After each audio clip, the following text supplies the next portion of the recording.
quickly as possible. Involved in swimming?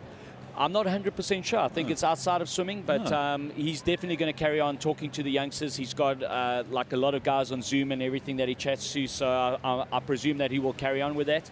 But he was joking and saying that if he did qualify, that would throw another spanner in the works, because then he would have to push that out another couple of months. Oh, damn. So, but I'm sure it would have been nice for him to have qualified. And but you know what? At the end of the day, he's going out on a high with a gold medal in his back pocket and an awesome career. Yeah, certainly is an awesome career. Well done, Doug, and all the best for the future and for your future in the States. Moving on to the next event. It's the men's 50 backstroke S14, S15, the men's backstroke S1, S13, and we've also got the women's backstroke S14, S15. Puts, Paulse, Moss, Parkin, and Kretsen, Theo. This morning, all these guys did PBs. It was phenomenal to watch, and you know, like the final, I'm pretty sure that Matt Moss there in the middle in lane 4 will definitely want to even better his time even more. He had a phenomenal swim this morning, and look, I mean, it just comes down to the start, and he's not using the ledge. I'm just looking over to lane 4. He's the only guy that's not using the ledge. Obviously, he's not comfortable with it. Matthew Moss in lane 4. 50 backstroke final.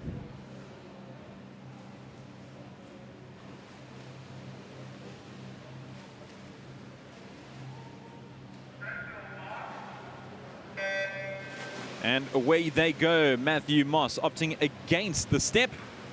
Going out fairly well. Ethan Paulse leading proceedings in S14, S15, just ahead of Puts. The battle between those is always great to watch. Matthew Moss looking very, very strong, as is Kretsen. Absolutely, and then you've got Charles Parkin there as well, and at 52 years old, he swam his fastest time, career best. It's just amazing to see that he's still getting better with every single swim. Paulse, he'll reach the touch first, and he does so in a time of 33.11. Puts comes through in 34.25, and over in lane 4 it is Matthew Moss with a 35.37. They continue to astound with these performances. What do you make of those times, Theo? Fantastic. Matthew went a little bit slower than this morning, but Putsy and Ethan did like really turned on the gas there at the end and dropping some really nice times there. One person we haven't actually spoken too much about is Ethan Paulse. So tell us a bit about him. Character. When I interviewed him, for some reason, I got his surname wrong, and we just had such a laugh, and we had to go back. You know, I've never really spoken to him before, but you know, at the age of 25, his coach has done such a phenomenal job with him, and we can see he's obviously worked really hard during lockdown to be able to come here and doing all the PBs that we've seen him do this week. I spoke about it earlier. I love seeing the battle between Ethan Paulse and Aaron Puts. They're always neck and neck, and Puts wins some, Paulse wins some, but they're friends as well. Two of the nicest guys you'll find. Absolutely, and they've got another chance. There we go. They've got another chance a little bit later on this evening to go head-to-head on the 100 freestyle, so the battle will continue.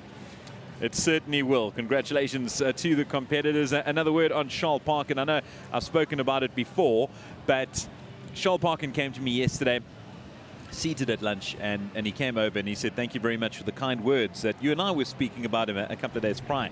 Swimming at 52 years of age and remaining competitive. So he was diagnosed with motor neuron disease, I think it was 2008, if I'm not mistaken, and he was given 2 years to live.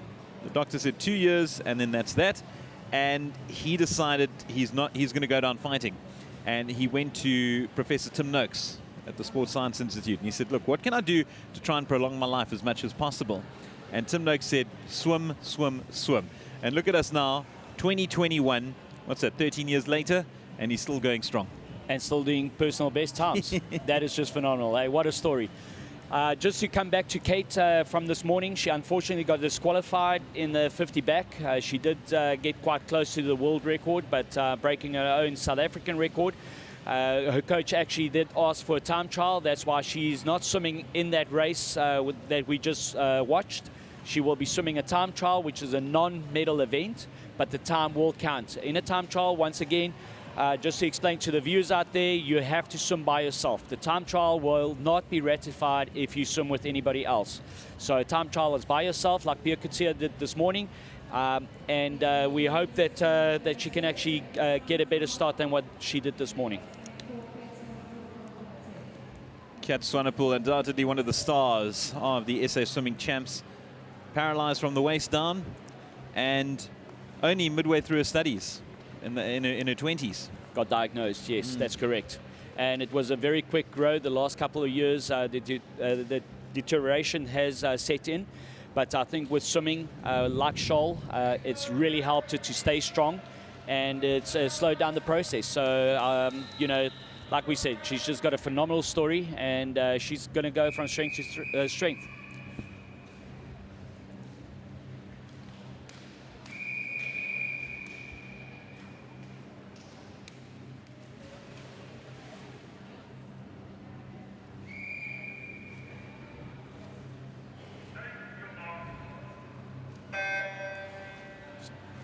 And away goes Kat Sonipol. So talk us through the time that she's aiming for here. She's aiming for under 104 that she did this morning. She actually went out in the 150 IM in a 101. The world record is currently at 59, so this is obviously the time that she's aiming for, because this is a main Paralympic event that she will be going for. The main opposition is somebody from Singapore, a lady, and but I think Kat has got the ammunition to actually take her on head on and take the race to her. But we need to work on her finish. We've got her coach, Tykes, that we will have to work on her start. There's a few things that we're going to be changing up. But I mean, look at her. She's actually looking better than this morning. So she's got another 15 seconds to get to that wall. And I think she's going to get pretty close. It's those last few strokes that's going to matter. And but she did say she's not worried about the time tonight. She's more worried about making sure that she doesn't get disqualified on full submersion. Here we go. And she gets a 102.63, Theo. I think she's going to be super stoked about that. She stayed on top of the water this morning. She got disqualified for submersion, so she had a full submersion of the body on the touch. Unfortunately, that caused the disqualification. And tonight she came back and redeemed herself, and 102.63 is the official South African record. A new South African record. Congratulations, Kat Sonipol. It's almost as if every time she gets in the water, a record's broken. Pretty much, and I think at the end of the day, that's why we enjoy watching her, because, you know, it's not how far she's going to swim or anything like that. It's just watching her smile every single time she gets out, because she loves swimming. She absolutely loves swimming. Kat Sonipol getting up on the chair. She has been a tremendous ambassador at these games. And, oh man, I've thoroughly enjoyed watching her. And I've really enjoyed getting to know her. She came to me today, and I actually want to kick myself, because she came over and she said, oh, I just wanted to show you my tattoo again with the wording. And I don't have it word for word, so I don't want to mess it up. I will get it definitely a little later, and I'll find out. In fact, I'll try and get her over here to explain it one more time. But it really does sum up what she's gone through and her amazing outlook on life. Indeed, that tattoo says it all, but the words is very special. Congratulations, Kat Sonipol. As we move over to the next event, we've got the women's 200 IM. This is a big one. We could see a possible Tokyo time take place. So the qualification time here, 2:12.56. And Rebecca Meader is at, okay, no, she's at 2:17, so that's still quite out of it. But in terms of, I'm sure there was an earlier sign. No, Rebecca Meader, I think 2:17.09. She's been quicker. She has been, hey? And oh, that was her seat time today. She was, I remember. Time, yes. I remember, because the better time, I think she was out by not even a second. That's correct. Her entry time was 2:12.96, which is right on the money for Tokyo. This morning, obviously, she went out hard on the first 100 just to test things out, just like Matty Stats. He did exactly the same thing, turning an incredible first 100 time, and then slowed down, obviously, just to make sure that they get their pacing right. Yeah. So Rebecca Meader is we've got an opportunity to see 2 more berths into the Olympic Games, and I'm looking forward to this. Exciting times ahead, but first we are in the B final. Engelbrecht, Doster, Hearn, Fasaki, Randall, Meyer, de Toy, and Pharaoh.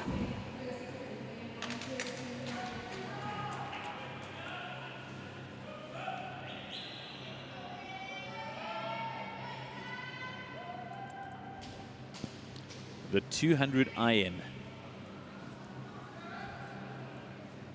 You say you've seen before someone dive in with freestyle, not butterfly. Especially on the 400. I think they didn't want to swim 100 fly, to be honest. Yeah, there you go.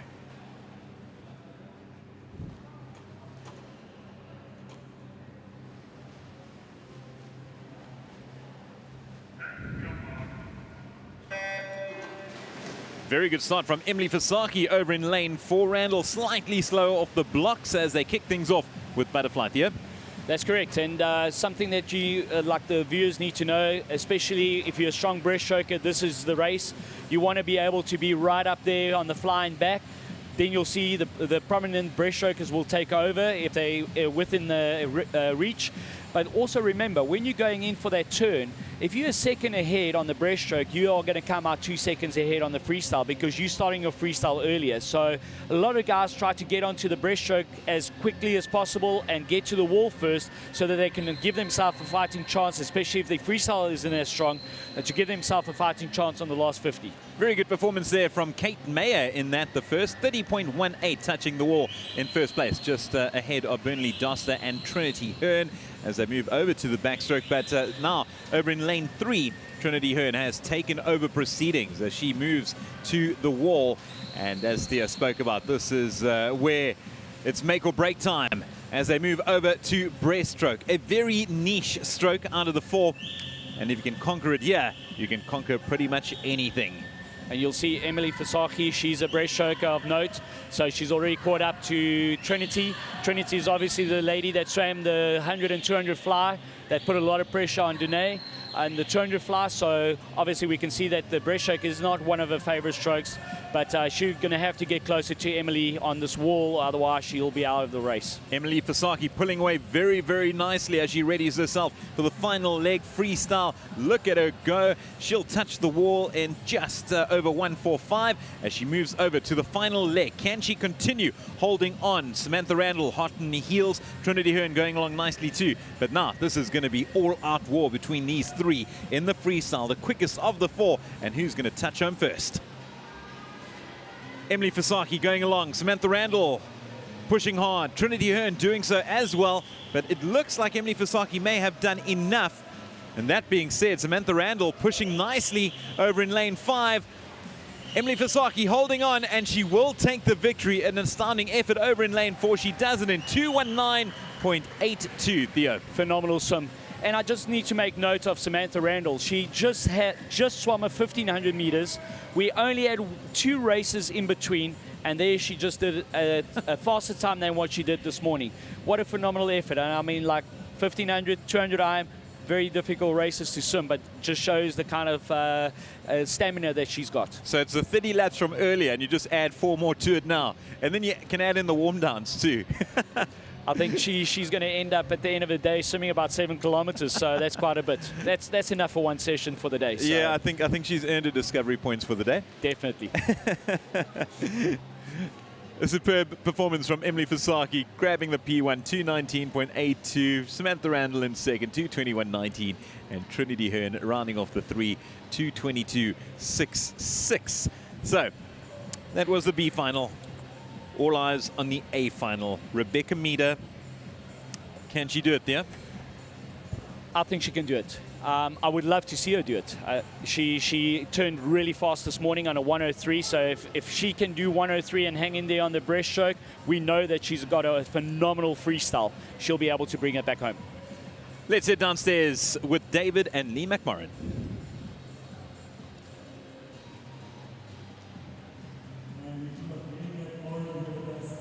After a great 1,500 going under 17 minutes. She's had a great competition also in the 800 free, if I'm not mistaken, qualifying for Junior Worlds. And yeah, how did you feel about that race? The race felt good, but like after a while my abs started to burn, but then I just decided to push through, just carry on going, try to stay in front. Well, you're still nice and young and got many years in front of you, and you look like a really tough competitor, competing also at the open water. What's up next for you? I've got senior nationals coming up like right after this, so looking forward to it. Well done, Lee McMorrin. Thank you. Thank you very much, David Glover. As we move on to the next event, it's the A final. Emma Kuhn, Amy Kenny, Kayleen Corbett, Rebecca Meader, Dakota Tucker, Kristen Mandel, Marlies Ross, and Jessica Whelan. Emphasis on Rebecca Meader. Will be tested by the likes of Tucker and Corbett. But Meader, I think, 0.4 out of the Tokyo Olympic qualifying time.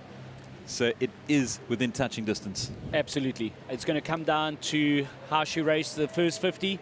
After that, turns, and how badly she wants it. Here we go.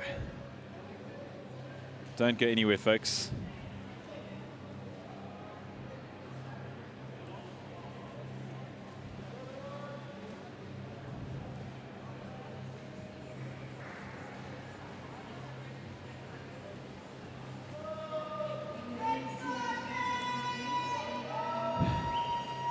And it begins.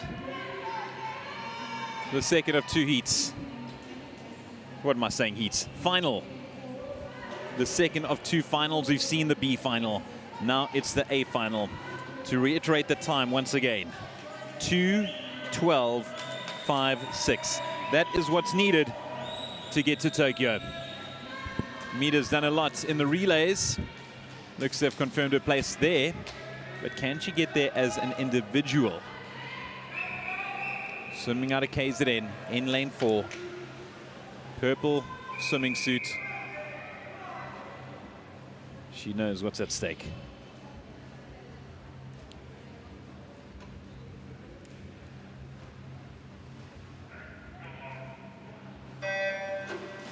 In they go. Very good start from Meader, Theo. That was an amazing start. There she breaks out in front already. This morning she took it out in a very hard 28 seconds. So I presume she will be turning around about there. And then obviously coming back in about a 35 for that backstroke. She'll definitely have to swim a lot faster in that breaststroke tonight in order to get closer to that time. So Rebecca Meader already pulling away from the pack. More than a body length clear of the swimmers either side of her. Going along nicely though is Amy Kenny, looking good, as well as Kayleen Corbett. But Rebecca Meader, she begins the backstroke and she powers on. She touched home in time of 27.89. You called it, Theo. And let's see as she powers on. But very good performance so far from Amy Kenny over in lane 2. Keeping Rebecca Meader honest. Also just outside Meader is Dakota Tucker, the youngster, who has been in superb form, the youngster from Joburg. But Rebecca Meader very much in front, and she's gunning for that position to Tokyo. She makes the turn in a time of 1:02.13, Theo. That is phenomenal. She's right spot on. We know she's also got a good breaststroke, but I just hope that she didn't go out fast, too fast in that first fly, because she's still got another lap coming back. Okay, you must hear the crowd going crazy. Next to us, we have a lot of swimmers cheering her on. They want to see her book her place into Tokyo. Will we see another performer doing so? 1:25 at the moment as she heads towards the final leg. Of course, that is freestyle, but she is looking tremendously strong in the breaststroke, Theo. Yeah, she turned in a 1:44 this morning. If she turns anything below that, which is going to look around about 41 right now, 1:41.52, she's definitely on target to make this time. 1:12.56 that time. There goes Rebecca Meader. 1:12.56 is what she is looking. 2:12.56, sorry. 2:12.56 is look what she needs to beat. She's at 1:55 now, getting close to the 2-minute mark. Will she get there? The crowd is going absolutely nuts here poolside in Rebecca. 2:05. Let's see her go. Close. This is going to be close. It's on the touch. She might be just out. She's going to miss it. Oh, no. Just missing it out. 2:13.66. Devastation to the right of us. So many swimmers very, very sad. And she will be very upset. Oh, she did well. It was just towards the end there where she began to slow down, Theo. That's correct. I think she went out a little bit hard on that flight, 27.89. That will definitely hurt you on the breaststroke. She only turned a 39 on that breaststroke, and I think that is where she knew she could come back in a 31. But that breaststroke let her down a little bit. So Rebecca Meader still managing a smile, but yeah, no doubt about it. She will be disappointed, unable to book her place to Tokyo. However, we have spoken about her performance with the other three in the women's 100 freestyle, and we'll wait for that to be confirmed whether they will be sent. But yeah, within qualifying time there, so that is the good news. But look at the start, Theo. We spoke about this, so quick in the water. And yeah, she dominated from start to finish. 100%. And I know that Graham and her team, Erin Gallagher and everybody has been working really hard on their starts. And obviously the turns, you could see it was a phenomenal turn. Just unfortunate that I think the nerves got ahead of her, and just pushing a little bit too hard on that first 50. I think she had the ideal pace this morning. Turning on a 103, it's just getting that breaststroke down to about a 37. So like you go in that race on about a 140, 141, because she is a formidable freestyler. She knows she can bring it back, and unfortunately just let her down on that breaststroke. Special mention for Amy Kenny, finishing in second place. Dakota Tucker, who continues to astound despite her very young age, finishing in third position. That's in the women's 200 IM A final. As we move over to the same event, but over on the men's side. And again, possible Olympic qualification up for grabs. 100%. I'm looking forward to Matt States. I mean, like he showed this morning that he's got the front end speed to really go out very, very hard. Hopefully he doesn't make the same mistake as Rebecca, not letting his nerves get ahead of him. He's got to stick to the game plan. Like I know that Graham would have told Rebecca the game plan. She obviously didn't quite stick to it. But the same thing with Wayne Ridden. He would have had the game plan planned out. They were swimming up and down just now, doing time swims, and the coaches were looking happy. So that was maybe just not executing the game plan properly. Okay, so two finals taking place in the men's, the A and the B final. First at the B final, the Tokyo qualifying time, 1:59.67.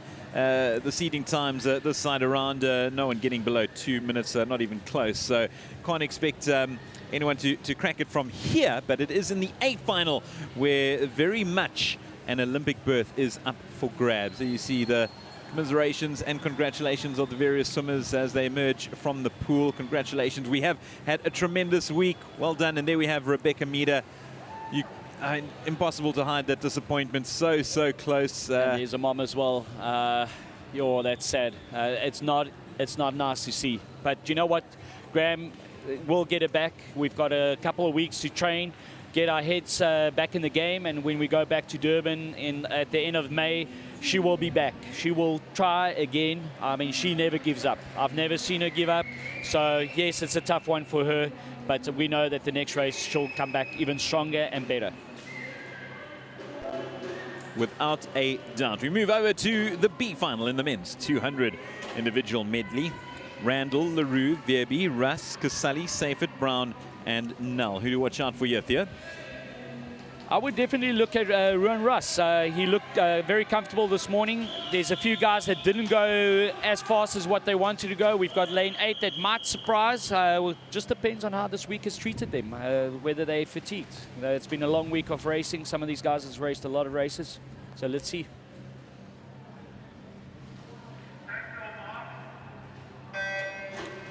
And in they go. Very good start out in 1 from Matthew Randall. Robbie LaRue looking good too.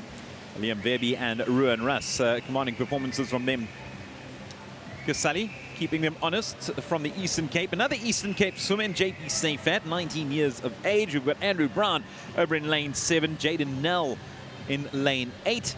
As things stand, very little to choose between the swimmers, but over in lane 7, it looks as if who will get to the touch first? It is Andrew Brown leading the way in the butterfly. Moving over to the backstroke now. Nice start from Andrew Brown, 27.76 at the touch. A reminder again, the Tokyo time, 1:59.67. This being the B final, though. As we saw with Emily Fasaki, she was hanging very close on the backstroke because she knew she had a stronger breaststroke. We can see that Ruan Russ is obviously a very strong backstroker. Let's see how he goes on his breaststroke on this lap. So Ruan Russ making the turn in lane 4. A tremendous position so far.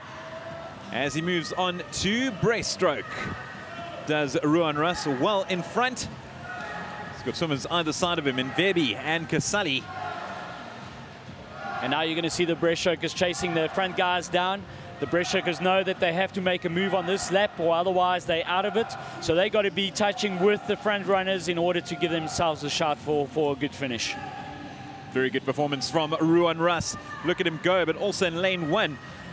Randall coming from nowhere, and Ruan Russ making the turn for the final leg, and he's at 135.05. Randall 135.15. LaRue looking good, 137.10. But it's Ruan Russ, seeding time 207.65 for him.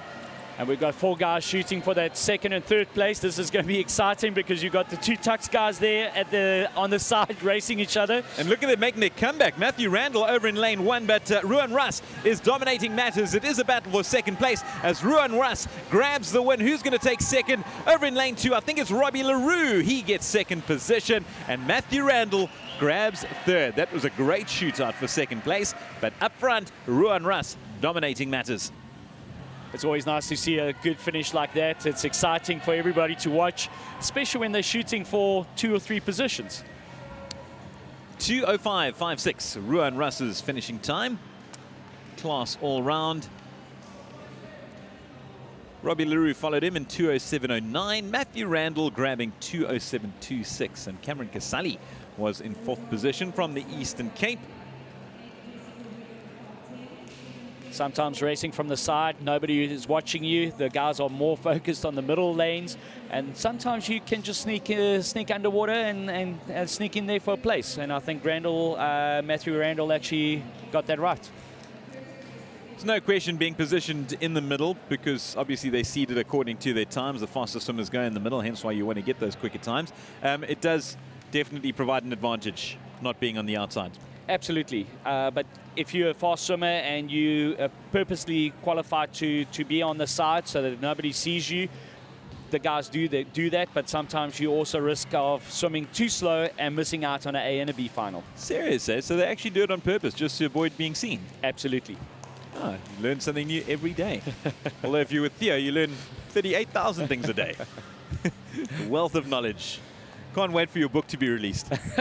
Well, we're working on, well, I don't know if we're going to work on that. No, don't write well. Theo Verster, swimmer is extraordinaire and knower of all things. We move over to the A final of the men's 200. So as we saw in the women's 200 IM final, the A final, all eyes were on Rebecca Meader.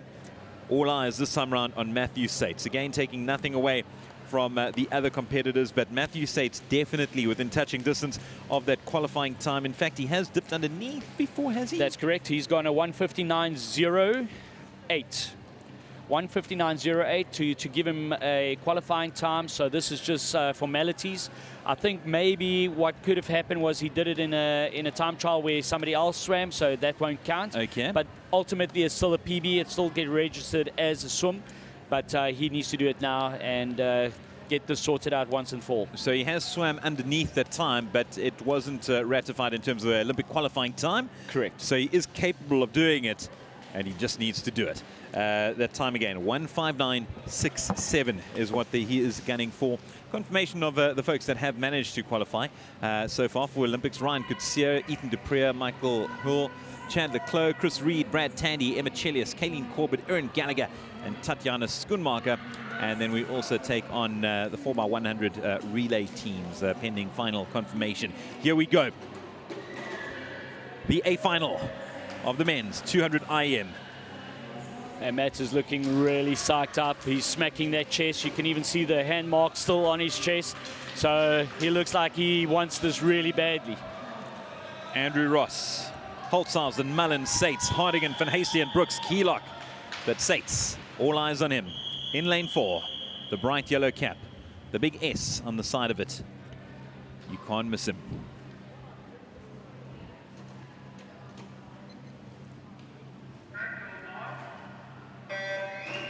In he goes. Good start from Matthew Sates. Also close to us, Kian Keelock getting in the water very, very quickly.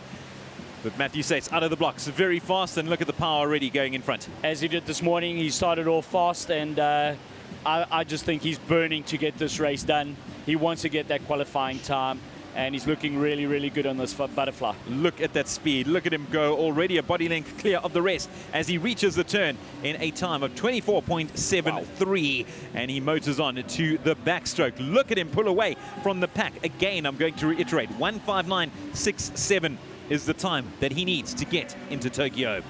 And this is the backstroke. This is the leg that he needs to work. We know that he's formidable in the breaststroke and freestyle. The backstroke is probably his weakest stroke, although it's still very good. But he needs to get a good turn here to set himself up for the breaststroke following after this. Here he comes into the touch. He gets there in 56.08 as he moves over to breaststroke. 1:59.67, that time that he's gunning for. What do you think, Theo? This is going to be a close one. I do think that he can go under 2:00. We just don't know how far under. So yeah, the crowd rooting for him, cheering him on as he continues to extend that lead over the rest. But it's not about the race against them, it's about the race against the clock in order to book his ticket to Japan. Oh, this is going to be tight. And you've got Damian Mellon not very far behind him either, so also looking really good. This is going to be close. 1:31, he's got to come back into 28 in order to secure that spot. And here he goes. 1:59.67 is the time that he needs. And he starts to power home the final lap. You can hear the crowd going crazy, cheering him on. It's got to go. It's got to work. This last 10 meters is like everything. This is going to be very, very, exceptionally close. Let's see what he does. 1:59.69. He has missed it by just 0.02. Oh my goodness. My word. There is silence in the arena. 1:59.69. He needed to do it in 1:59.67. Oh my goodness, Theo. And he did come back into 28, as we called it. I think the breaststroke 35.07 was a little bit slow. But you know what? He was so psyched for this race. And coming this close, that's heartbreaking. And it's unfair for that clock to wait so long to give us the results. Yeah. I was ready to jump up now, but yeah, that's sad. At least he knows he can do that. He's done it now twice in a couple of months. So we're going to have to head to Durban to see that he gets his time. Yeah, Matt Sates, what a performance, just missing out. 1:59.69. The time he needed was 1:59.67. The SA record, incidentally, 1:57.03, held by Darian Townsend, also the Africa record, but it was a Tokyo time that he was looking out for. And you look at that record by Darian Townsend, and you saw what Matthew Sates just did. That was a phenomenal performance. I mean, Darian Townsend, 1:57.03. Yep. He Talk definitely had that turn. That's a new back to breast turn. Obviously, he got his timing wrong. He glided in quite a long way, and that would have cost him valuable splits. That 0.2 would have definitely been on that turn. Had he nailed that turn, we would have seen maybe even a sub 59. So he'll definitely have to go back home and work on this so that he nails that turn. It's the fastest turn to do, but it also carries the most risk. Oh, we can't emphasize how close it was. 1:59.69. There you have it. 1:59.67 is what he needed. Ah, the disappointment etched across his face. He's walking off now. Massive congrats for him, though. But he'll know that he just missed out. I mean, it's from here.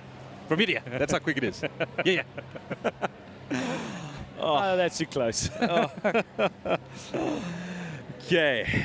Jeez, okay, as we gather our thoughts and our breath, we head over to the men's 100 freestyle, S14 and S15. Yeah, just going back to that world record of, sorry, not world record, the SA and African record from Darian Townsend, 1:57.03. I mean, that's astounding. That's phenomenal. Back in the day, that was quite close to the world record. I think at that stage, Darian actually broke the world short course record in the 200 IM, if I'm not mistaken, if I can think back that long.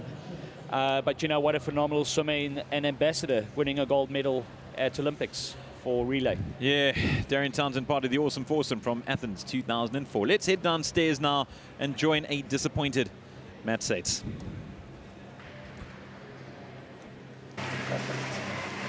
Let's give one more round of applause for Matt Sates. That was a great time for Matt Sates.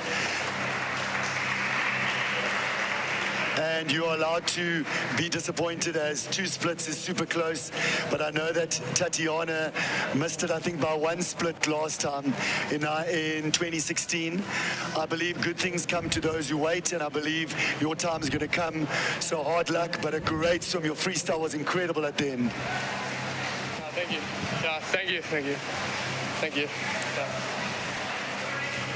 Well, good luck for the rest of the build-up. I know there's still going to possibly be a Grand Prix in May, and you'll have another chance. So we're holding thumbs for you, and we're all backing you here in South Africa. Thank you. So, man, a few words, Matthew Sates, but I mean, he has just given his all, and you can see the disappointment etched in his face. Absolutely. I think he's not even thinking right now. He's trying to process this 0.02 because he definitely laid it on the line every single stroke.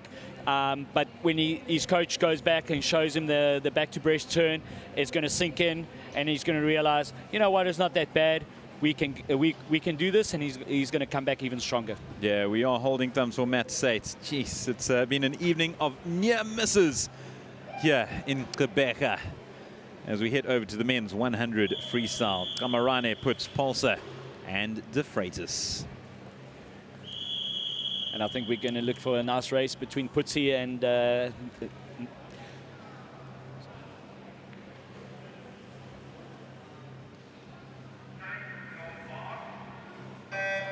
I think we're looking forward to another epic battle between Ethan and Putsi, so they're going to chase each other. But this morning, Ethan was out really fast, and Putsi came back really hard. So let's see how they go. Also in action, Matthew Moss once again and again. We just saw these guys in action, and they are back in the pool, competing, setting blistering times. And once again, Ethan Pulsar looking good. He's looking really good. This morning also went out nice and fast. And as I said, Puts likes to chase people down. So let's see on the last 25 how much he can put on the afterburners. He's not even kicking right now. So hopefully he can get those legs working so that he can catch up to Ethan. Yeah, the battle continues between Ethan Pulsar and Aaron Puts. Look at them go. Puts looking to try and catch up to his rival. They really have been a great partnership in terms of racing, but it is Ethan Pulsar who will make his way to the finish in a very good time. He'll touch home in 1:01.75, Theo. And that's a lot better than this morning. I mean, he dropped a full second, but you could see he was working hard with the legs. I think Putsi will be very disappointed. This morning he used his legs all the way, and now he didn't. So that's something that he'll have to go back and fix with his coach. Camarane coming in 1:06.62. De Freitas doing well, 1:07.62. Matthew Moss also in the outside lane coming home strong, 1:09.35 for him. So some more very good performances. What do you make of the times? All the times were close to their PBs, and if I look at it, Puts, Ethan, De Freitas all dropped their time. So that is phenomenal to watch. And yeah, basically every single swimmer in the pool bettered their times from this morning. Some superb performances in the pool once again here in Quebec. The swimmers enjoy their warm down. Before we move over to the women's 100 freestyle. S14, S15, S1, S13. Yeah, so once up where we've once again we've got Kat coming up. And she had a phenomenal race this morning, so I think she's going to be eager to even better on that time. Kat Sonipol back in the water soon. Cornell Leach also been a sensation this week. Yeah, this morning she swam a PB. She obviously the SA record is a very fast SA record that was set by a Paralympian, but she did say that she felt good this morning, that she can better her time. And she's definitely shooting to try and get under that 1:10, which she's never been able to do.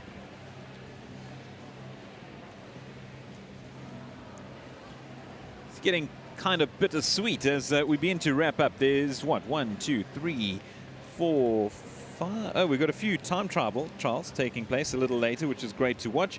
And just explain the process of time trials, Theo. How do they come about?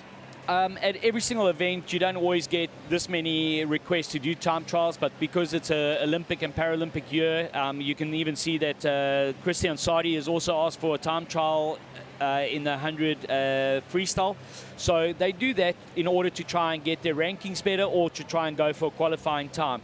So we've got Dunay Gutier obviously wanting to try that 200 fly. She felt that the other day she could have done better.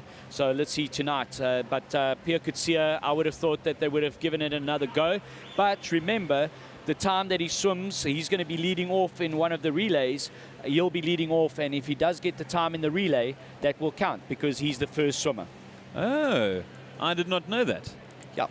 So every single time you see a relay, whether it's a backstroke, a medley relay, and the backstroker will be able to qualify the time that he swims. We've seen plenty of world records that's been broken that way. And then obviously on the 4x100 or the 4x50 freestyle, 4x200 freestyle, whoever swims first can set up a record. So that's another advantage for specializing in backstroke. Correct, and I think that is what Peter Gutier is going to do. You know, he was disappointed this morning of missing out by 0.06. He definitely came back swimming on the lane rope, and his coach did tell him to try and stick to the middle. So hopefully tonight he's going to stick right down the middle, not swim an extra 1 meter that's going to cost him the time. Let's look back at what that time was when they do begin, because it'll be interesting to watch. It's amazing. You'll have a celebration within a celebration a little later, perhaps. Could be, because the relay that he's swimming in is obviously the A relay that they're trying to qualify at. The time that they need to go is roughly about 3:35. That will give them a top 16 time. So it could be a double celebration for South Africa. We cannot wait. But also, we can't wait for this race. The women's 100 freestyle, S1, S13.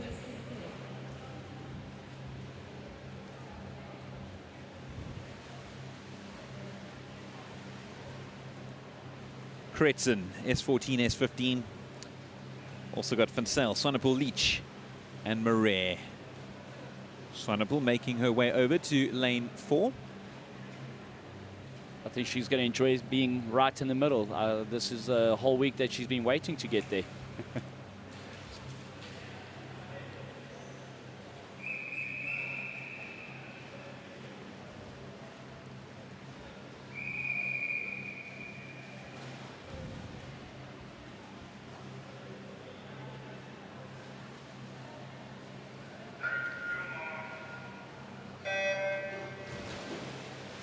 The women's 100 freestyle.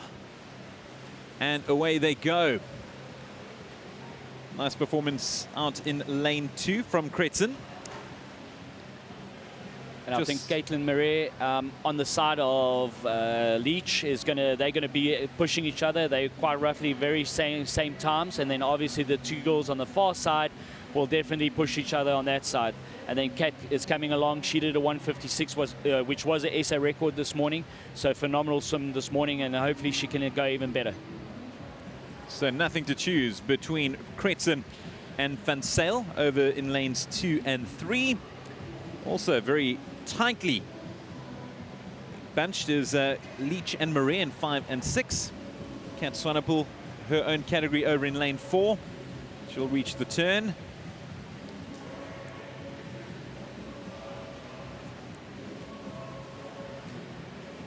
Very good effort from Kretzen and Vansel. Vansel edging ahead now, and Vansel will come home. Good race from her, followed by Kretzen. Leach and Marais getting through.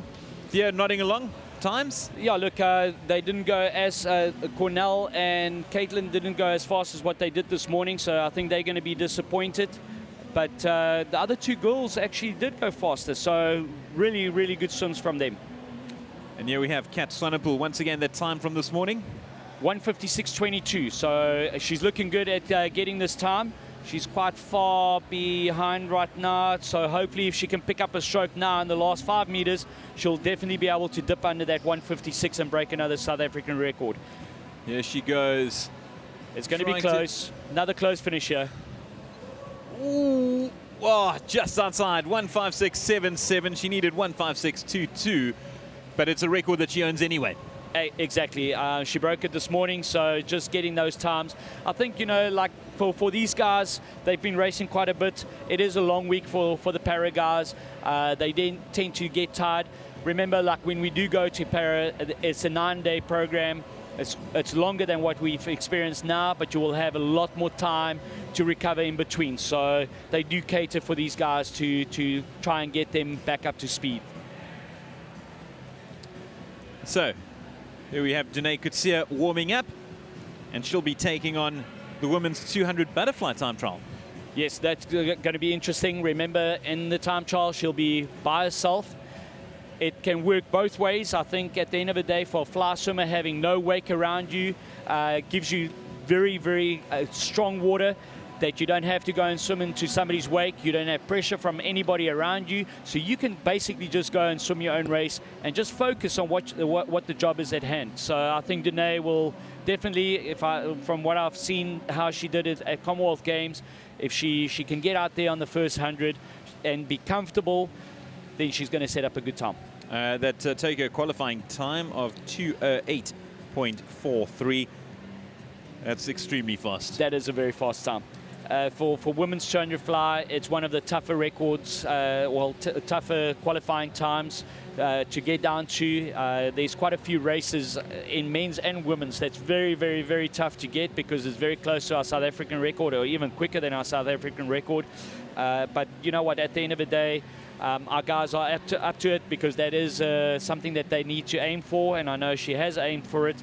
But it's a tough ask to go under a South African record in order to qualify for Olympics. Yeah, the record is they're amazing. The record is 2:09.41, held by Catherine Meeklem. And the Tokyo qualifying time, as you say, is 2:08.43. So you've got to break a record in order to qualify for Tokyo. Although, in some cases, that kind of makes sense, to be fair. 2:08.43 is that time, but Danae Gutier heading into that time trial, the first of quite a few this evening. Gutier, she'll be followed by Kristen Sadi, and then we'll have Martin Binedell competing in the men's 200 backstroke. He'll be doing it by himself.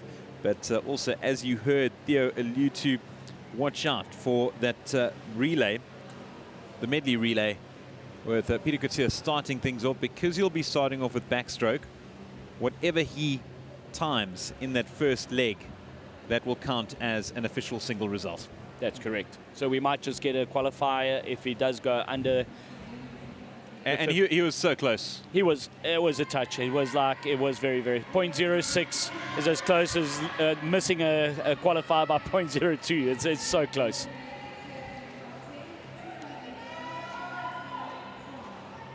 So moving over to the time trial, Danae Gutier, you can hear the crowds roaring her on. The lady from Tux has been superb throughout the weekend, Quebec. I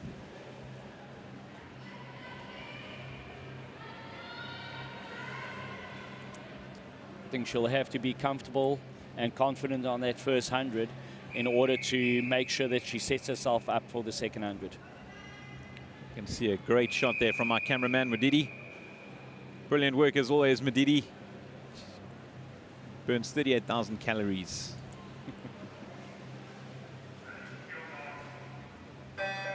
By the amount of time he runs around the pool, but a person who will be burning even more is Danae Gutier as she begins the first of 4 laps in this time trial, women's 200 butterfly. That time once again, 2:08.43. What do you make of her start? That was a great start from her. We'll see now when she turns on that first 50 whether she's going to be on time. She should be around about 28 seconds on the touch.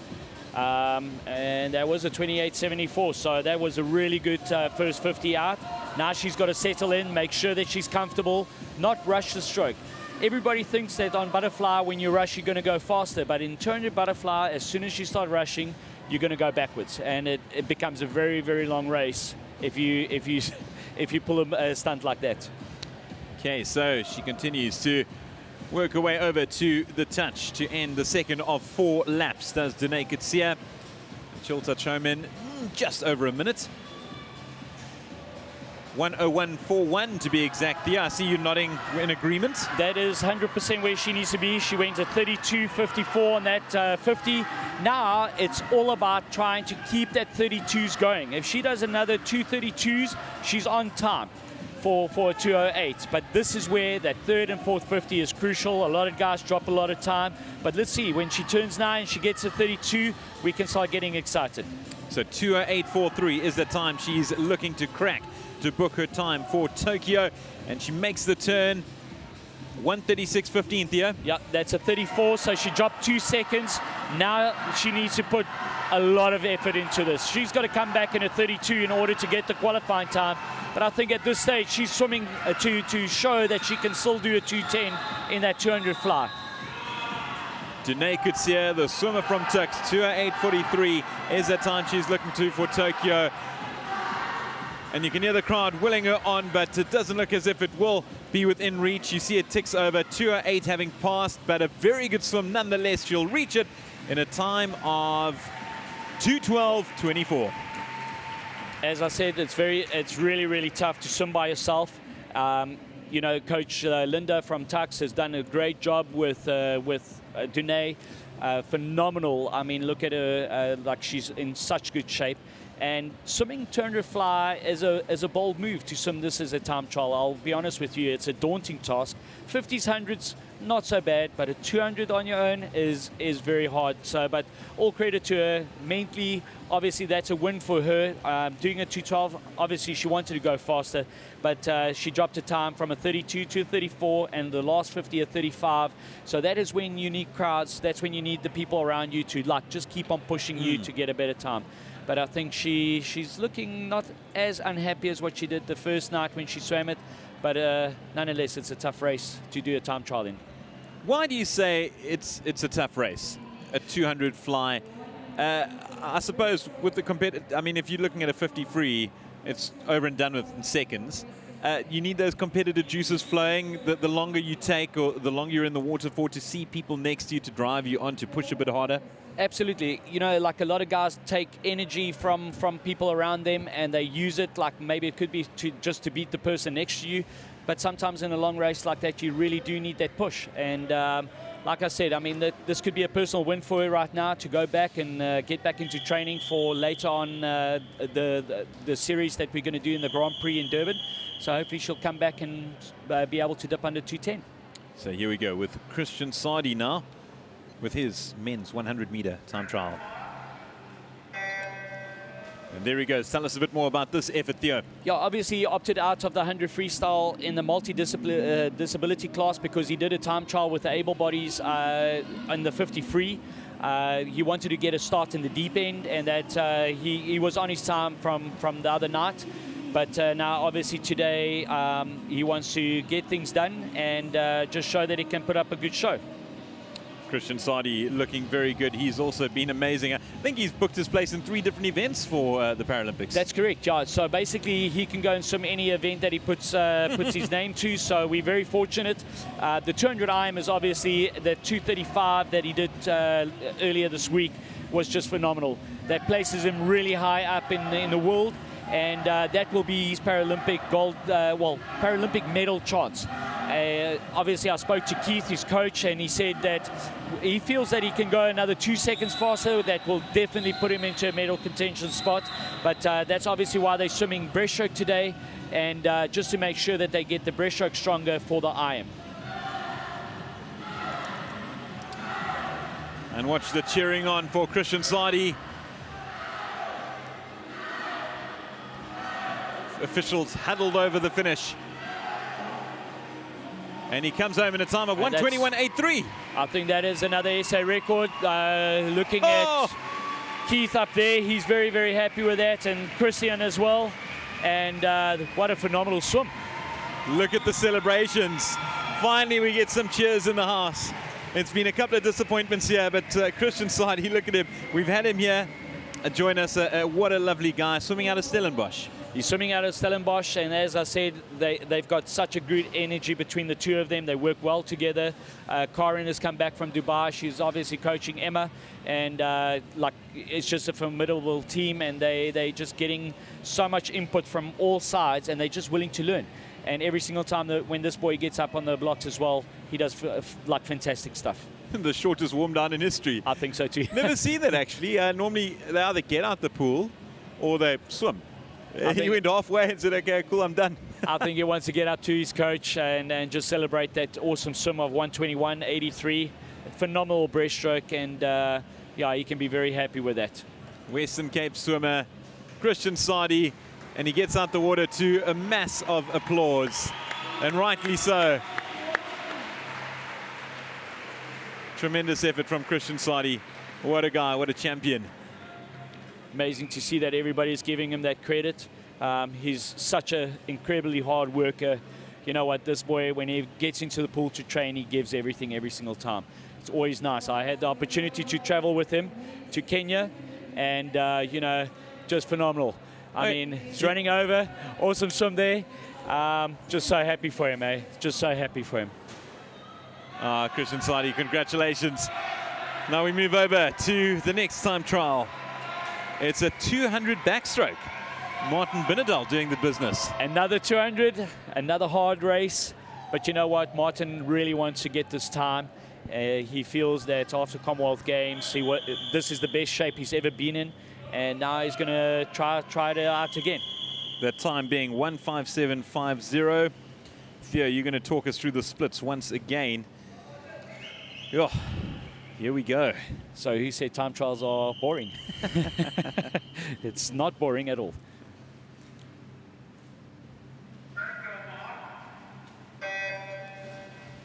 In he goes, Martin Binnedal. 1:57.50 is the time he's looking for to qualify for Tokyo. The man swimming out of KZN. Nice start from him. And he was one that did make use of the steps, unlike Matthew Moss from a little earlier.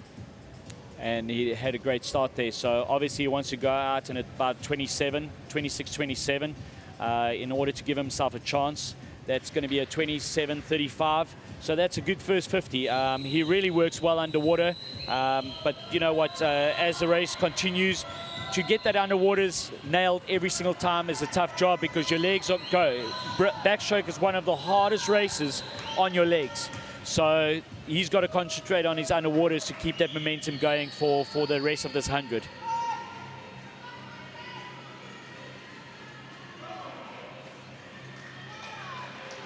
So some nice messages coming through from Gerard Zandbach and George Durant, SA swimming royalty, saying, Martin Binnedal, you can do it. So the time needed once again, 1:57.50. Theo, how's it looking? He's turned on a 56.95. That was a 29-second turn. He's got to hit this wall on 30 seconds. Then he's in for a shot. So this is going to be very, very close. He's just behind the split. So that was a 30.5. He's got to work hard now to make it back. 1:57.50 is the time he's looking to get. Currently sitting at 1:38. The crowd willing him on. We've seen Christian Sadi do amazing things in the swim before. Will Martin Binnedal repeat the performance? He's still got 10 seconds to make this. 10 seconds he needs, 1:57.50. Will he get there? And it's just out of reach for him, unfortunately. 1:59.09. Martin Binnedal. You can see the crowd next to us going crazy, Theo. Yeah, all the teammates that's been with Martin on overseas trips, you know what, he gave himself a shot. Coming back in a 31 is not what he was going to look for. He needed that 30 to come back in, bouncing a little bit towards the end there, but just trying that effort. Look at that start. I mean, he's one of the best starters in backstroke. Smooth entry. It amazes me when you spoke about the steps being introduced a couple of years back. Without the steps, were swimmers able to lift themselves that far out the water? If the touch pads had enough grip, yes. But some of the touchpads get old, and then you actually end up slipping. So it depends on whether the touchpads were old or new. When you go overseas, there's normally always new touchpads for every single event, and so the guys tend to get their toes out. You can see that Martin is finished. I mean, like he's basically crawling out of the pool right now. He would be very disappointed with that because I think he felt that he had a shot on that 157. Yeah, hard luck, Martin Binnedal. A very, very good effort, coming so close, but just out of reach. Just regarding the steps once again, and I know it's a subject I always come back to, but I'm fascinated. Was there a massive change in times once the steps were introduced? There was indeed. Like I think with George Durant and Gerard Zonberg, they were still swimming in the era of the super suits or the shiny suits. So that I think the ledges gave them an opportunity to kind of start equaling those times. So we did see that the ledge made a huge difference after the suits were banned to give the backstrokers opportunity to get closer to those world records. Okay. Jeez, the super suit era. Those were fun times. Okay, move over to the third last event of the SA Swimming Championships here in Gqeberha. It's the men's 800 freestyle final. Peterson, Nokia, Sadoki, Lowe, Gomes, and Rademacher.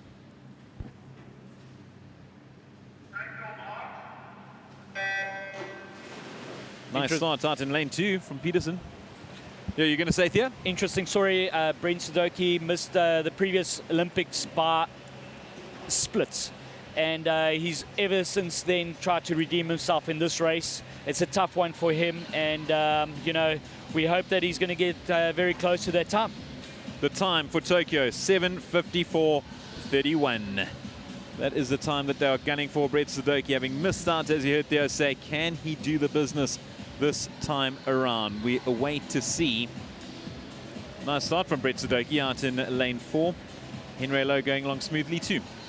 I think interesting on this, they got to hit the wall on 59 for every single 100 in order to get down to that time, which is a tough ask.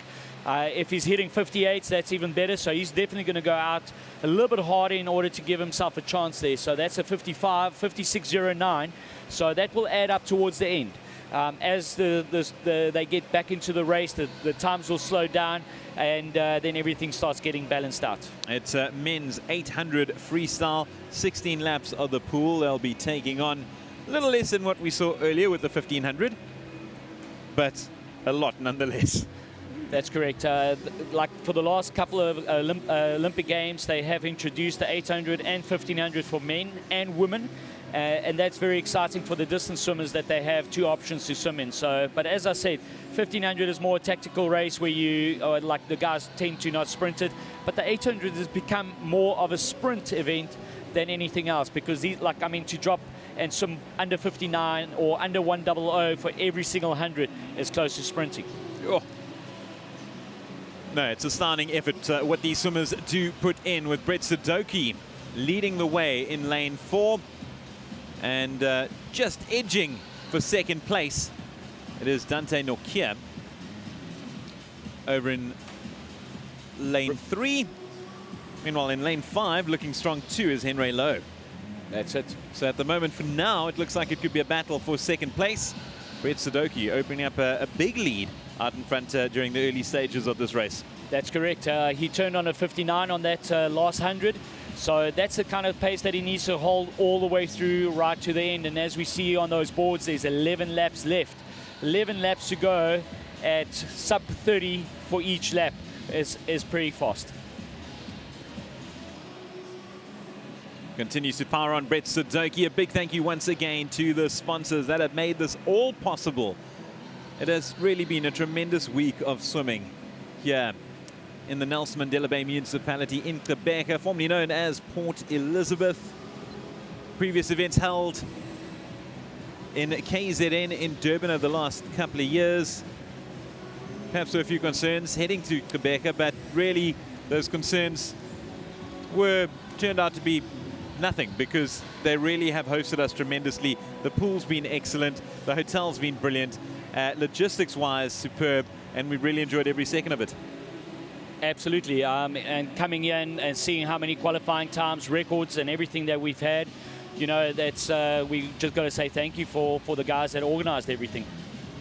Yeah, they really have come to the party. Going over those sponsors once again: Rand Water, Swimming South Africa, Department of Sport and Recreation, Arena Sascock, the National Lotteries Commission. The reminder once again, we spoke through it earlier, about the Swimming South Africa Aquatic Ambassador Program. Get involved. Pop on to Swimming SA's website to find out more. You can stand a chance to win over 500,000 rands in prizes, including a beautiful Ford Fiesta valued at over 300,000 rand. So get in touch, log on, register, and you can stand in line to win some phenomenal prizes. Talking about a phenomenal prize, imagine a ticket to Tokyo. How does that sound? Well, that's an offer for one Brett Sadoki. Well, he's trying his best to capture that prize as he leads the way in this, the men's 800 freestyle final. Well in front of the pack. He's well in front. He went through the 400 time on 3:58. Unfortunately, he dropped his pace to a 1:01. So he's leaving himself a lot of hard work, but racing up front by yourself in a long race like that is very tough. And I think he was hoping that some of these guys would have been a little bit closer to him. Tell us a bit more about him. Swims outside of Johannesburg. Swims out of Johannesburg at Waterborne. His coach is Peter Williams, ex-world record holder in the 50 freestyle, one of our great ambassadors. They went to the very first Olympics in 1992 and made South Africa proud by making a final in the 50 free. So, you know, Pete has managed to get so many swimmers, freestylers especially, to the Olympics. And, you know, obviously we can see that he specializes in that. And with the girls, he's been doing really good work on the breaststroke as well. Yeah, Peter Williams, caught up with him yesterday. Great to catch up. Peter Williams, a product of Quebec. Went to Grey High School just down the road. Very much a PE boy back in the day. I think he was born here and bred. But yeah, he's been up in Joburg for good on 20 years now. Based over in Auckland Park. That's a lovely guy to boot. And geez, he's looking fit as a fiddle. At his age, I want to look that well. Obviously, he still trains, he still runs, or I think he still swims in the sea most of the time. So, like, whenever he can get down to the beach, and yeah, look, I mean, I think he can still get into the pool and still knock out a few good swims.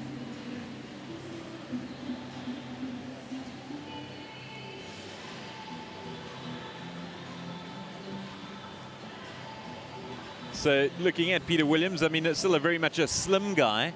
But, you know, when you look over the different distances, what type of body shapes do you need? Do the bigger guys focus on the shorter ones or the longer ones? How does it work? You might get me into trouble right now because I was definitely one of the shortest guys just swimming butterfly, and that threw that whole thing out.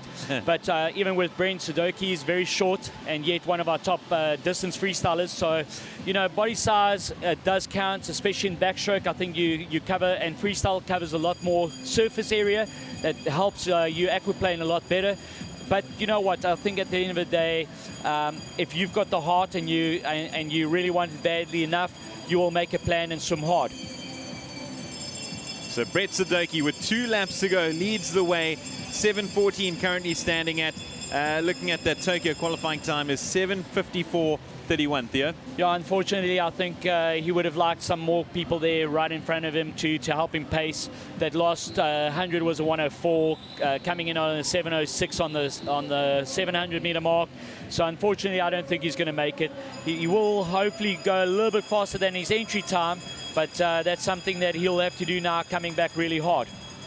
So Brett Sadoki, that time certainly out of reach, 7:54.31. But this has been an outstanding swim nonetheless from the man swimming out of Waterborne in Johannesburg. Peter Williams, no doubt, will be very, very proud of this effort. Brett Sadoki, it's in cruise control now as he moves over to take the victory. It really is a question of who will come in second place, but right now it looks like Henry Loeb will grab second. But Brett Sadoki grabbing the victory in a time of 8:08.11 and followed some distance behind. Henry Loeb coming in, and he's followed by, who do we have next? Was it Aiden Peterson? I think taking third spot, if I'm not mistaken.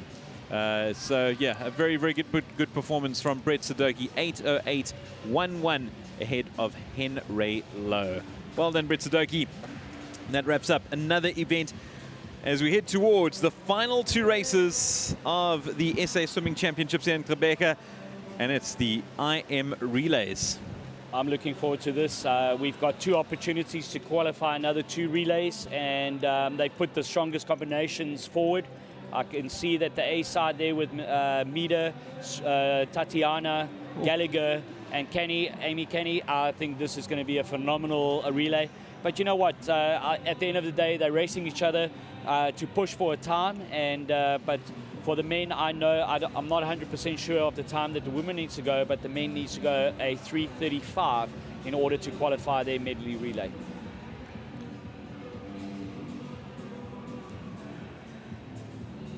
So we're waiting for confirmation just to confirm the time that they'll need to swim. Okay.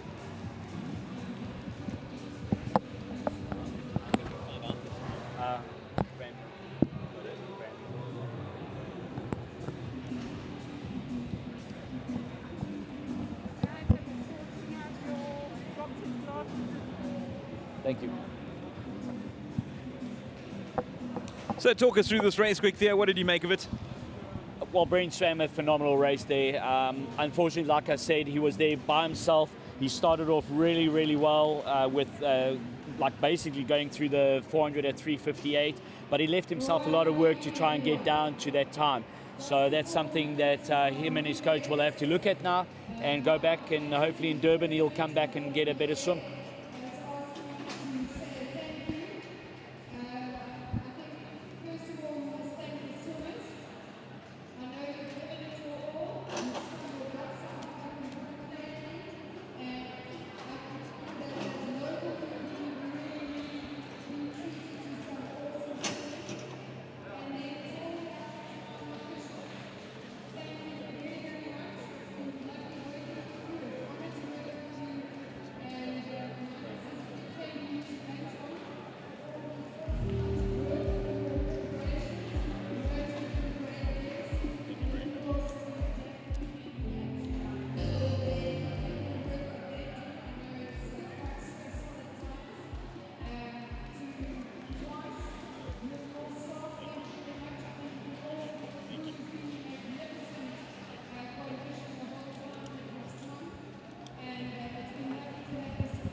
Just having our final goodbyes from the officials. They really have put on a superb show here in Rebecca.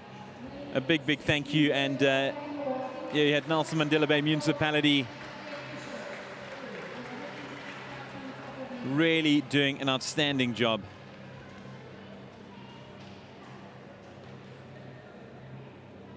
I just want to make a point on that men's 800 freestyle. I just quickly had a look at the scoreboard, and we didn't have any coastal guys in that race. These are all Gauteng swimmers that swam that whole entire race, and that's a first. Like the coastal guys, Durban guys, have always had some formidable competition here, so it's quite interesting to see. That's outstanding. Oh, geez. So all inland guys swimming the long course here in the pool. Let's head downstairs.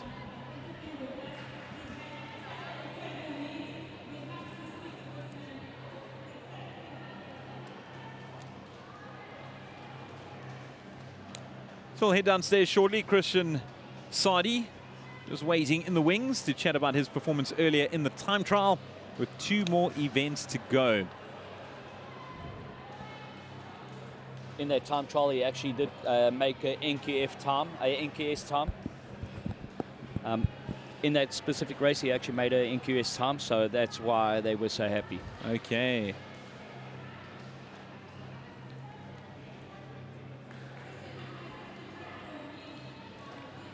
These 6 days have been so incredible for you. Can you share with us all the meets, all the races that you have qualified for?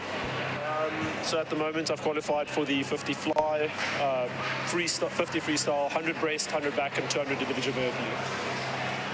and what a way to close the week. This incredible swim. Share with us, what was your plan going into that trial? For this specific race, it was probably just being relaxed. Breaststroke's always such a technical stroke, and if you try to force it, you usually go slower. So the plan was just to put as much power behind each stroke and not force the stroke. The paddles are slowly looming on us. What is going to be your plan going into that competition? The plan is just to keep building. We'll go back into about 16 weeks of training where we'll do certain blocks focusing on the 200 IM and the other 250s. So yeah. I know that everybody's dream is to get a medal at the Paris. Is that what you're going to be gunning for, a medal or PB? I think it's always great to get a medal, but I can only swim my race, so PB is always the answer. Thank you so much, Christian.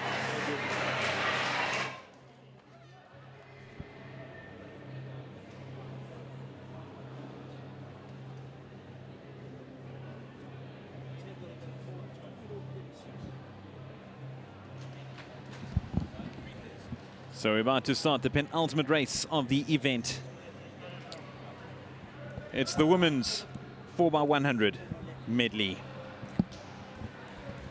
And we still need time confirmations with these because it's about the top 12 positions, if I'm not mistaken, Tia.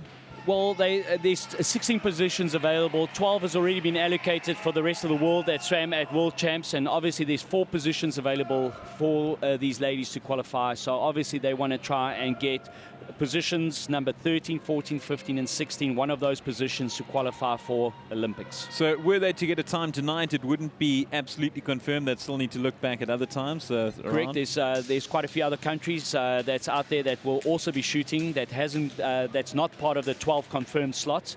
So these girls really need to put up a good show. That's why they were so excited. Doing a 14th or a 13th position pretty much cement yourself into a place.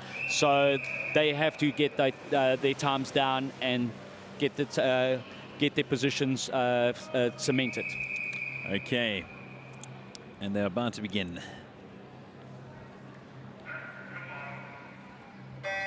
The penultimate race of the championship, and it's Rebecca Meader kicking things off with Team A over in lane 4. A good start for her. Next to her, we've got Hannah Pierce and Olivia Null looking good too, but it is Rebecca Meader leading from the front in that bright pink swimsuit. And I think this is going to be interesting because we've got Olivia Null right next to her. We saw last night in that time trial, she did really, really well. And she's definitely giving a good push. Yeah, Olivia Null having edged ahead of Rebecca Meader in this 4x100 medley. But Meader coming back strong. It's between Null and Meader. Who's going to reach the handover first? Meader looking to have edged ahead. She is slightly in front. And a very good start this for Rebecca Meader for Team A. Meader continues to hold out in front. Null closing the gap somewhat, but it is Meader, and she'll touch first in a time of 1:02.56 as she hands over to Tatiana Schumacher. A little bit slower than what she's been before. She's been a 101 in the final, so she'll be a little bit disappointed, but also be reminded that she did the 200 IM early on, which she gave everything, so 1:02 is not a bad swim. Tatiana Schumacher, South Africa's golden girl at the moment, doing so well at the Commonwealth Games, breaking records left, right, and center here in Quebec. And she'll touch at 1:33.00. And she'll be handing over to Erin Gallagher.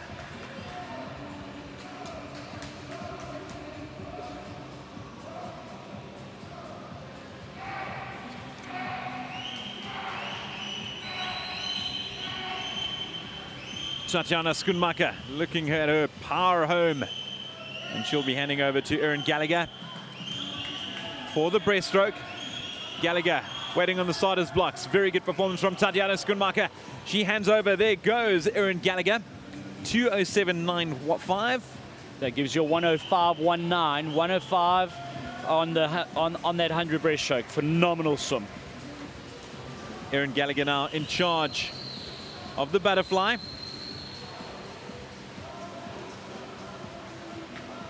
Erin Gallagher had such a good takeover on that one.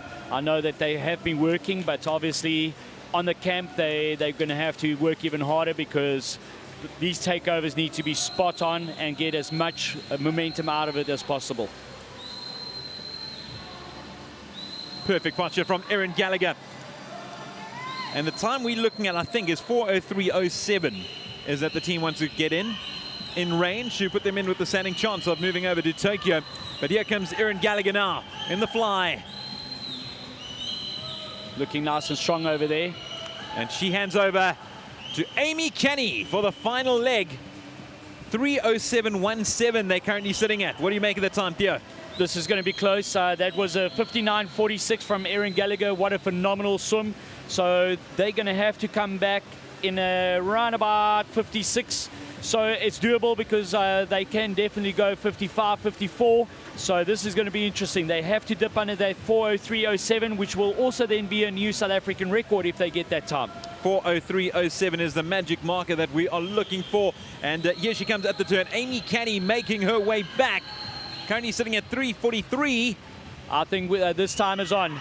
She's got to really push hard now for this last bit. But I think this is going to be close. 4:03:07. That's going to be the time to beat. 10 seconds to go. Look at the crowd cheering on. I think she's going to get it. She's going to get it. There we go. 4:01:92. Celebrations all round. Wow. Wow. 4:01:92. The team of Mida, Schumacher, Gallagher, and Kenny doing a tremendous effort in the pool. You say a new SA record? That's a new SA record. The record stood at 4:03:62, so they absolutely smashed that record. Wow. Jeez, the teammates running over to congratulate Rebecca Mida, kicking things off in the backstroke. Tatiana Schumacher took over in the breaststroke.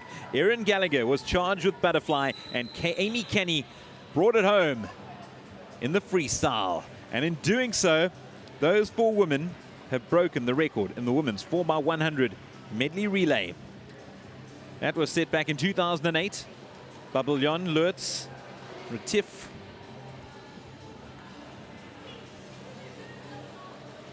so from our calculations, it could potentially give them the 13th position for Tokyo.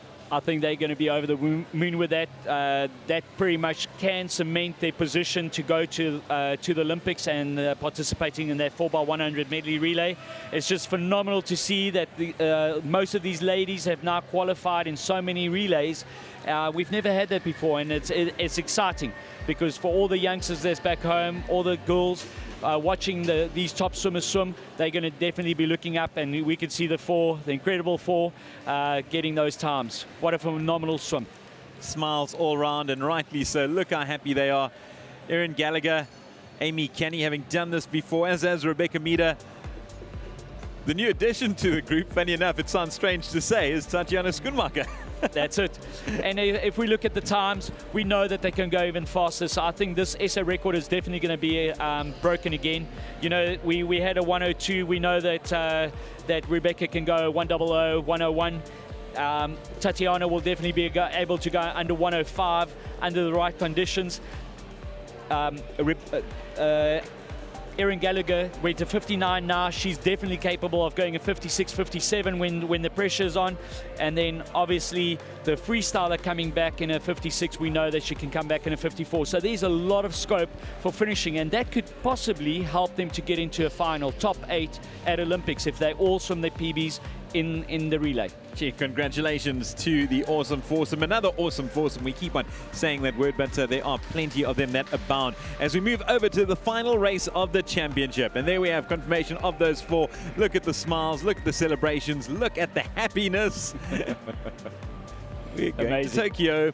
Perhaps we still need confirmation of that, but a great time nonetheless. We move over to the men's 4x100 medley relay, the final event of the championship. And we spoke about this earlier. We could have celebrations within celebrations, because a big one to watch out for, as was pointed out by Theo, Peter Gutier, who's starting off for Team A in lane 4.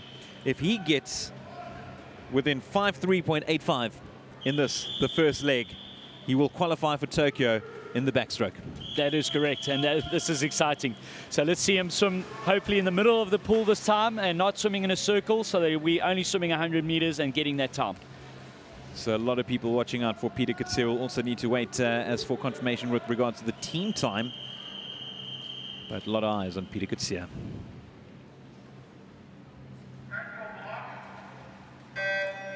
And there he goes. 5:3.85 is the time that Peter Gutier needs to deliver in this, the backstroke leg. That was the time confirmed, Gutier. 5:3.85. That is correct. And there they go. And he's already opened up a gap there. People screaming him on. It's amazing. Of course, people care about the race itself, but they're more concerned about the individual performance. Peter Gutier reaching the turn in 2:5.96. Wow. That is faster than this morning, so he's really going out. He wants this time. He's not going to leave it up for another race. This is his 4th time that he's trying this race, so let's hope that this is going to be lucky number 4. Look at the crowd cheering him on. 5:3.85 is the time that he needs to get. What do you think, Theo? He's looking strong, eh? I mean, like, we're coming up for 48, 49, 50, 51. This is going to be very, very close. He's got it! He's got it! He's got it! People celebrating like crazy because Peter Gutier has achieved what many thought the impossible. 5:3.62, he's swimming, and you can hear the crowd going nuts. Meanwhile, there's still a race on the go. I think they need to get out of the pool so we can get this race done. Wow. Wow. I told you on that first 50, he was pumped. He was pumped. Peter Gutier's busy celebrating in the pool while there's a race still on the go. We forgot about that. We will come back to it, though. But Peter Gutier, congratulations. He has qualified for Tokyo in the men's 100 backstroke, doing so in a time, I've lost it now, but it was within 5:3.85. 53.62. 53.62. High fives all around. Meanwhile, as for the race itself, out in the middle, it is going along very strong. Alaric Besson, we've seen how good he's been in the breaststroke, and he'll be handing over to Ross Hardigan. Hardigan taking over the butterfly for Team A. And that was a really good swim there from the Besson brother. 1:00.67 for that 100 breaststroke. Ross Hardigan now charged with taking things over. Very good effort from him. Sorry, apologies. Ethan Dupree is the man, not Ross Hardigan. Ross Hardigan swimming out in lane 3. Ethan Dupree, we've seen how good he is when it comes to butterfly. So Ethan Dupree leading matters for Team A. Ross Hardigan over for Team C. Allard Besson going along nicely for Team B. But Ethan Dupree also been sensation, having booked his place in Tokyo 2020. Look at him go. The butterfly extraordinaire. Yeah, an amazing start there as well. So let's... And here it goes. He hands over to the final man, and it is Matthew Sates. 3:36 is what they are chasing. Theo? I think this is going to be a close one. That butterfly was a 54.00. We needed that 53, so this is going to come down to Matt, whether he's still got some juice in the gas, because this is going to be a tough one for him to pull back. Okay, so Matt Sates finishing off with the 100 freestyle. He'll touch in a time of 3:12.20. This is going to be a close one. He's got to come back in roughly about 26 seconds. This is going to be hard, but let's see. It's not an easy time to make. I think there might be... 3:36 is the time we're looking for. I think they're just going to miss this, unfortunately. And they will, unfortunately, just miss out. They'll move into a 3:38.13. So, just not enough, but an astounding effort nonetheless.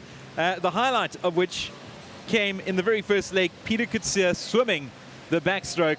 Missed out in the individual races. Also missed out in the time trial. But the final event of the entire championship, booking his place for Tokyo. It is absolutely amazing. When I spoke to Rocco this morning, he said he's tapped. He's had 3 races. He's got nothing left in the tank. And I said, you know what, Rocco, when these guys swim a relay, the juices are flowing. Everything will be fine. Just give him the opportunity. He did it. I think Rocco is now breathing a sigh of relief. What amazed me was how the celebrations continued in the pool while there was a race was going on. Swimmers were running over, or swimming over to him to congratulate him at this end lane. And you can hear the celebrations continue here in Quebec. And And what a way to finish things off there. Amazing. I think this has been one of the greatest 6 days that we've seen in a very, very long time. So grateful for it.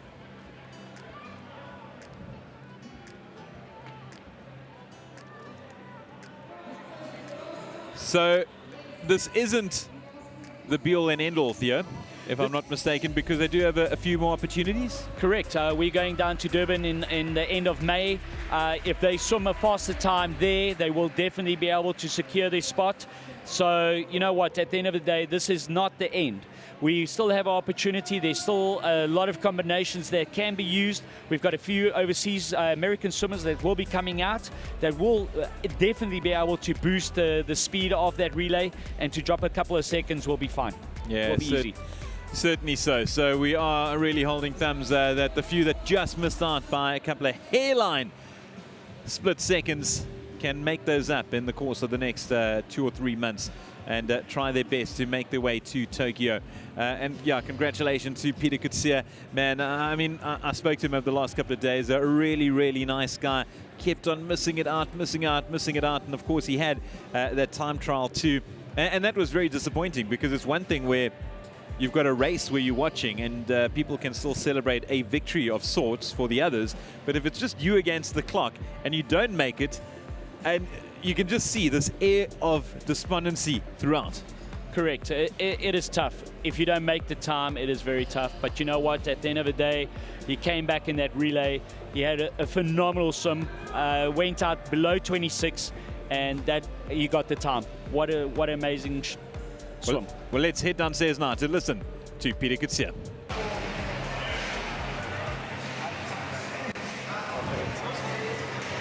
Peter, I don't even know what to say. Well done. What an incredible race. You anchored that team. Your performance set the tone for the rest of your teammates. But most importantly for you, tell me what was going through your mind as you heard the crowds cheering just before you touched. I don't really have words for that. I felt amazing afterwards.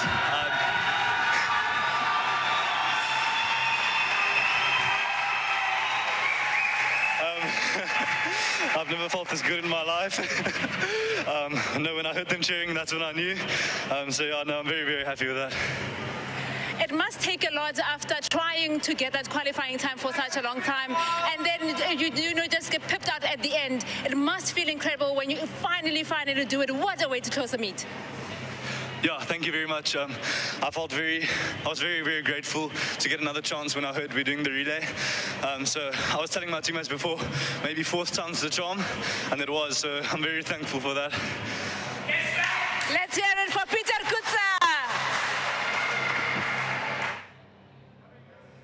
What a nice guy, and you can see his size compared to the rest. He's a giant of a man, and I spoke to him yesterday and I said, surely rugby and maybe cricket would have come into the reckoning, and he said that's indeed what took place. And in fact, cricket, he was a very good cricketer, but eventually they decided no, swimming is where his future lies, and he focused all his attention on that, thankfully for us. And remember, he's only 16 years old, so he's still got so much time. And as I said to Rocker, anomalies don't come across your door every day. This could be the one, and you know, he can be the next generation of swimmer, the next Chad, but he'll be his own person, and that is just phenomenal to see. There's been emotions aplenty here in Quebec.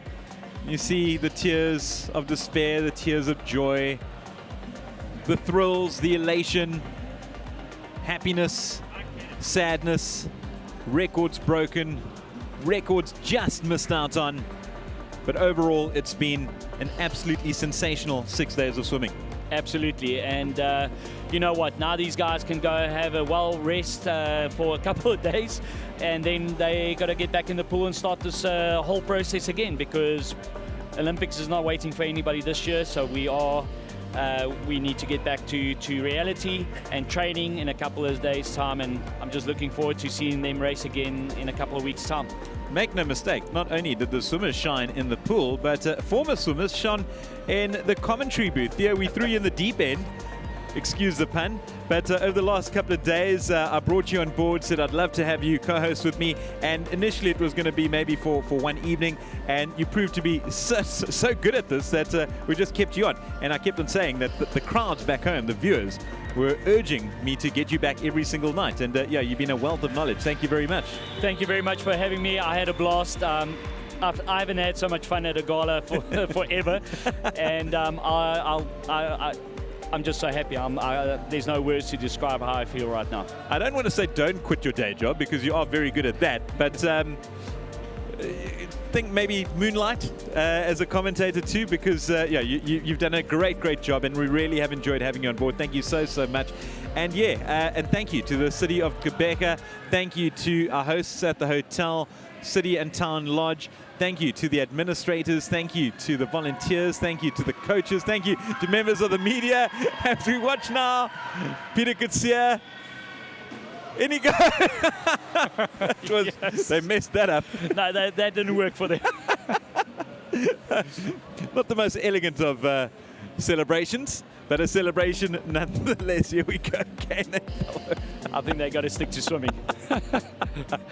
Oh man, what a way to wrap things up. Peter Gutier, congratulations. Another man booking his place for Tokyo 2020. Congratulations to all those that did it as well. For those that missed out, as mentioned, you will have another bite of the cherry a little later over in Durban. So it's not all doom and gloom. You still have another opportunity to get over to Japan. As for the viewers, thank you for joining us over the last 6 days. Congrats to the parents for the astounding efforts of your children. And yeah, thank you to everyone involved for making this such a resounding success. We'll see you soon. Have a great one. And thank you as always. Cheers. Cheers.